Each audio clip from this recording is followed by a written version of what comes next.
ভাই ও বন্ধুরা দেখেন, এই যে মিশরি ফার্মি লেয়ার মুরগি, আমি যে আপনাদেরকে বলছি বারবার যে এগুলো দেশি মুরগির মতো এদের স্বভাব চরিত্র, সব স্বভাব এবং চালচলন দেশি মুরগি যাহা খায় এরা তাহা খায়।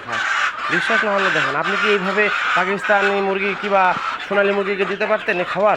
কখনোই না। এই যে দেখেন কী পরিমাণে খাচ্ছে। আমি কিছুক্ষণ আগে পেয়ারা দিয়েছি, সেটাও শেষ, গাছ পাকা পেয়ারা। এখন এই কাঁঠালের কথা দিলাম, মানে আমি সারা মাস কাঁঠালের কথা তাদেরকে দিয়েছি, কোনো প্রবলেমই হয় না, কোনো প্রবলেম হয়নি। দেখেন কী পরিমাণে একটু জায়গা করে দিয়ে দেখেন, এই যে পোথাটা ঠোকরা টোকরা খাবে, সমস্ত পোথাটা কোনো অংশই বাদ রাখবে না। তো আপনারা দেরি করছেন কেন? আপনারা পারলে এইসব মুরগি আপনারা ঘরেই বাড়িতেই আপনি দেশি মুরগির সঙ্গে এগুলো ছেড়ে লালন পালন করতে পারবেন। আর সরো সরো সরো সরো সরো।